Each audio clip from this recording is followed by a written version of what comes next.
वर्ष 2024 में 16वें ब्रिक्स का आयोजन कहाँ प्रस्तावित किया गया है दोस्तों। सबसे महत्वपूर्ण तथ्य रहेगा, महत्वपूर्ण क्वेश्चन रहेगा, क्योंकि यह ब्रिक्स से संबंधित है। वर्ष 2024 की बात यहाँ पर हो रही है। करेक्ट आंसर रहेगा ऑप्शन ए, रूस में ही इसका आयोजन प्रस्तावित किया गया है। क्रम इसका 16वां रहेगा। बात करते हैं दक्षिण अफ्रीका की।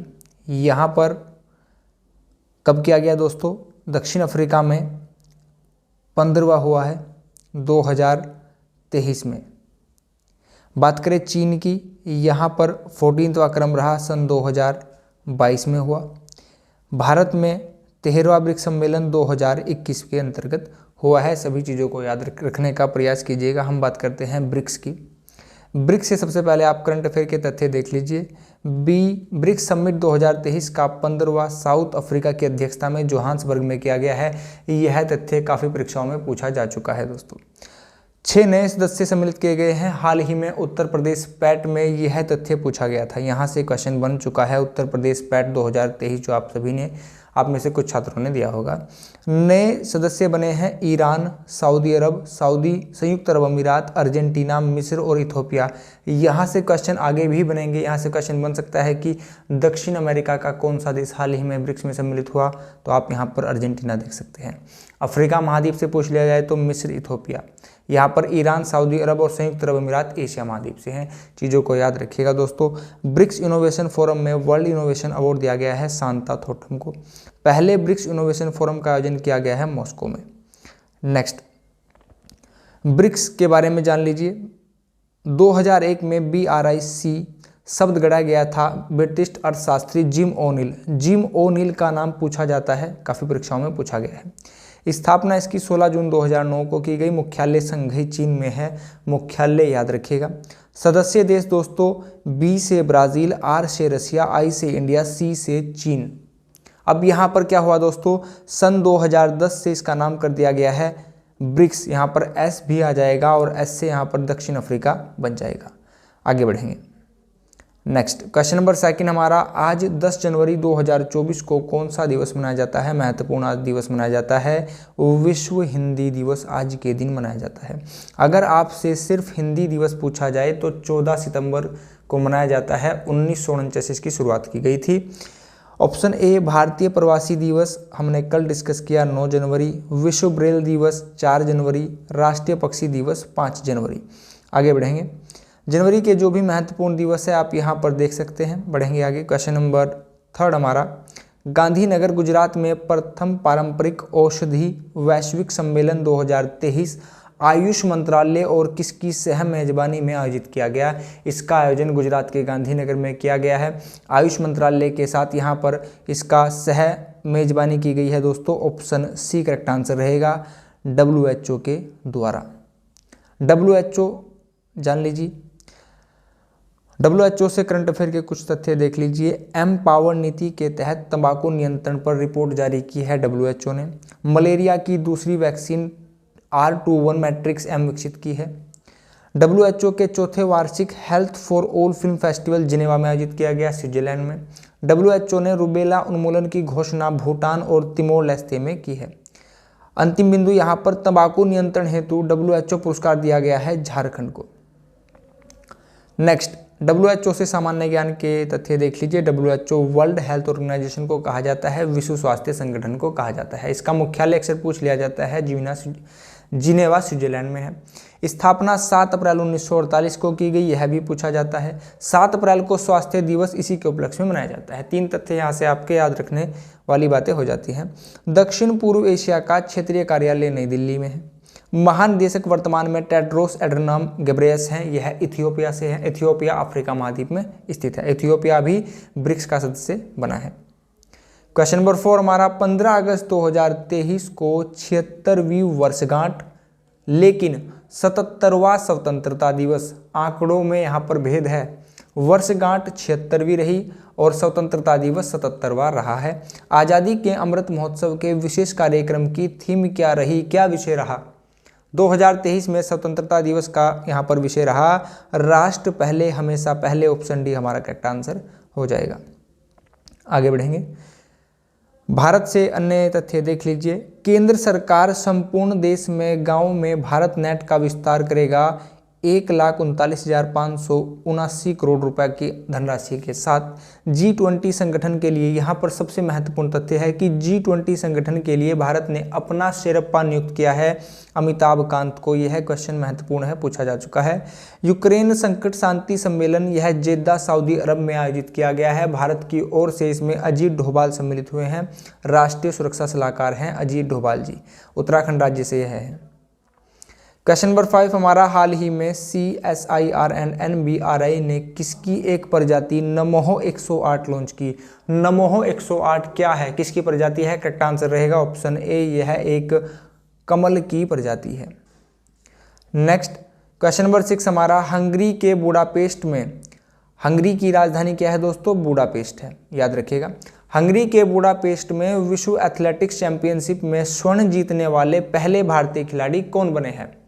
यहाँ पर करेक्ट आंसर बताने से पहले मैं आपको बता दूं दोस्तों, अगर आप सभी देशों की राजधानी याद करने के लिए बैठ जाएंगे तो हो सकता है कहीं पर मिस्टेक हो जाए, चीज़ें अच्छे से याद ना हो। यहाँ पर आपको एक सिंगल सी राजधानी बताई जा रही है, चीज़ें याद भी हो सकती है, आराम से इसको आप देख सकते हैं। चर्चा में है तो हो सकता है यहीं से क्वेश्चन बन जाए, ठीक है। भारत के खिलाड़ी बने हैं दोस्तों, ऑप्शन बी करेक्ट आंसर रहेगा, नीरज चोपड़ा। स्वर्ण पदक यहाँ पर इन्होंने जीता है, पहले भारतीय हैं। यह हंगरी में आयोजित किया गया है। हंगरी आप यहाँ पर देख सकते हैं दोस्तों, हंगरी की सीमा रोमानिया, यहाँ पर यूक्रेन है, Slovakia, Austria, Slovenia, Croatia, Republic Serbia. आगे बढ़ेंगे। हंगरी राजधानी बुडापेस्ट है, मुद्रा यहाँ पर फोरिंट है, प्रधानमंत्री विक्टर ओरबान है, राष्ट्रपति कैटलिन नोवाक है। करंट अफेयर से बात करें, भौतिकी का नोबेल पुरस्कार 2023 फेरेंक क्राउज को दिया गया, यह हंगरी से है। फिजियोलॉजी या मेडिसिन का नोबेल पुरस्कार 2023 कैटालिन कारिको को दिया गया, यह भी हंगरी से है। नोबेल पुरस्कार महत्वपूर्ण रहता है दोस्तों। जल प्रबंधन तकनीक, वैज्ञानिक और प्रबंधन क्षमताओं हेतु समझौता भारत और हंगरी के मध्य आयोजित किया गया। क्वेश्चन नंबर 7 हमारा, हाल ही में भारत के पहले हाइड्रोजन ईंधन उद्योग की स्थापना, भारत के पहले हाइड्रोजन ईंधन उद्योग की स्थापना को मंजूरी दी गई है, कहां पर? ऑप्शन सी करेक्ट आंसर रहेगा, जमशेदपुर। जमशेदपुर कहां पर स्थित है? जमशेदपुर दोस्तों झारखंड में स्थित है। मैप में आप यहां पर झारखंड देख सकते हैं। झारखंड की स्थापना कब की गई? झारखंड की स्थापना बिहार से निकाल कर की गई 15 नवंबर सन 2000 में। दोस्तों 1 नवंबर 2000 में छत्तीसगढ़ की स्थापना की गई मध्य प्रदेश से निकालकर। उत्तराखंड की स्थापना 9 नवंबर में की गई उत्तर प्रदेश से निकालकर। हम बात कर रहे हैं झारखंड की। झारखंड की सीमा दक्षिण में ओडिशा, पूर्व में पश्चिम बंगाल, उत्तर में बिहार, पश्चिम में यहाँ पर छत्तीसगढ़ और उत्तर प्रदेश आप देख सकते हैं। झारखंड को WHO के द्वारा भी तंबाकू नियंत्रण के लिए 2022 का पुरस्कार दिया गया है। झारखंड की राजधानी रांची है। लोकसभा से यहाँ पर 14 सीटें हैं, राज्यसभा से 6 सीटें हैं। बेतला पलामू राष्ट्रीय उद्यान यहाँ पर है। दलमा वन्यजीव अभ्यारण्य, हजारीबाग वन्यजीव अभ्यारण्य, सिंहभूमि हाथी अभ्यारण्य, उधवा झील पक्षी अभ्यारण्य यहीं पर स्थित है। बेतला राष्ट्रीय उद्यान आप विशेष तौर से याद रखिएगा। झारखंड के वर्तमान में मुख्यमंत्री हैं हेमंत सोरेन, राज्यपाल CP राधाकृष्णन हैं। श्रमिकों के लिए न्यूनतम वेतन सुनिश्चित करने हेतु विधेयक लाने का फैसला झारखंड में किया गया है। गुणवत्ता शिक्षा उपलब्ध करवाने के लिए प्रोजेक्ट रेल प्रारंभ किया है। प्रोजेक्ट रेल चर्चा में रहा या किससे संबंधित है? यहाँ से क्वेश्चन ऐसा बनने की संभावना रहेगी। वर्ष 2070 तक नेट जीरो लक्ष्य प्राप्त करना विजन दस्तावेज जारी किया गया है झारखंड के द्वारा। क्वेश्चन नंबर 8 हमारा, हाल ही में किसने world coin crypto project launch किया है? करेक्ट आंसर रहेगा ऑप्शन डी, यह सैम अल्टमैन के द्वारा लॉन्च किया गया है दोस्तों। नेक्स्ट कुछ आप यहाँ पर ऐप देख लीजिए। केंद्र सरकार ने बुनियादी साक्षरता को बढ़ावा देने के लिए उल्लास मोबाइल एप्लीकेशन लॉन्च की है। राष्ट्रीय बाल अधिकार संरक्षण आयोग ने बाल देखभाल संस्थानों के निरीक्षण के लिए मासी पोर्टल लॉन्च किया। अपना चंद्रयान वेब पोर्टल लॉन्च किया गया है धर्मेंद्र प्रधान जी के द्वारा, यह शिक्षा मंत्री हैं, नई दिल्ली में इसको लॉन्च किया गया है। सागर में सारांश विद्या समीक्षा सॉफ्टवेयर CBSE के द्वारा बनाया गया है, लॉन्च किया गया है। क्वेश्चन नंबर 9 हमारा, हाल ही में कहां से ऐतिहासिक महाभारत कब्रिस्तान की वस्तुएं प्राप्त हुई हैं? करेक्ट आंसर रहेगा ऑप्शन ए, यह कर्णकोट टीला से प्राप्त हुई है। कर्णकोट टीला कहां पर है? यह हरियाणा में स्थित है। हरियाणा के मुख्यमंत्री मनोहर लाल खट्टर जी हैं, राज्यपाल बंडारू दत्तात्रेय हैं। परमाणु संयंत्र की स्थापना गोरखपुर में की गई। चेक लेडीज ओपन 2023 का खिताब दीक्षा डागर, यह गोल्फ से संबंधित है। पहला हाइड्रोजन संयंत्र स्थापित होगा जींद जिले में, हरियाणा। नेक्स्ट यस्टरडे क्वेश्चन हमारा, किस राज्य ने जल पर्यटन और साहसिक खेल नीति को मंजूरी प्रदान की है? करेक्ट आंसर रहा उत्तर प्रदेश। सभी दोस्तों ने, सभी छात्रों ने बिल्कुल करेक्ट आंसर बताया है, Uttar Pradesh. Question of the day हमारा, G20 संगठन के लिए भारत ने अपना शेरप्पा, मुख्य शब्दावली रहेगी शेरप्पा, किसे नियुक्त किया है? 4 ऑप्शन आपके पास रहेंगे, इसका आंसर आप सभी कमेंट बॉक्स में देंगे। परीक्षा दृष्टि में आपके सामने पहला तथ्य, यदि एक दी गई समयावधि में कीमतें और मौद्रिक आय दोनों दोगुनी हो जाएं तो वास्तविक आय क्या रहेगी? वास्तविक आय जैसी थी ऐसी ही रहेगी, क्योंकि यहाँ पर कीमतें और मौद्रिक आय दोनों में वृद्धि हुई है, तो वास्तविक आय यहाँ पर अपरिवर्तित रहेगी। बहुआयामी निर्धनता सूचकांक में सम्मिलित है स्वास्थ्य, शिक्षा और जीवन स्तर। दोस्तों यह क्वेश्चन अभी हाल ही में उत्तराखंड के समीक्षा अधिकारी की प्री के परीक्षा में पूछा जा चुका है, आप प्रश्न पत्र उठाकर देख सकते हैं। भारत में निर्धनता के स्तर का आकलन किया जाता है, यहाँ पर हमारा करेक्ट आंसर रहा परिवार के उपभोग व्यय के आधार पर। मुख्य शब्दावली यहाँ पर व्यय लिखा है, ठीक है दोस्तों। नेक्स्ट, एक ऐसी वर्ताकार प्रक्रिया जिसका प्रारंभ भी निर्धनता से हो और अंत भी निर्धनता के रूप में ही हो, गरीबी का दुष्चक्र इसको कहा जाता है। अंतिम तथ्य हमारा यहाँ पर 12वीं पंचवर्षीय योजना, 12 ही पंचवर्षीय योजना हो चुकी है दोस्तों, सन 2012 से 2017 तक इसका कार्यकाल रहा।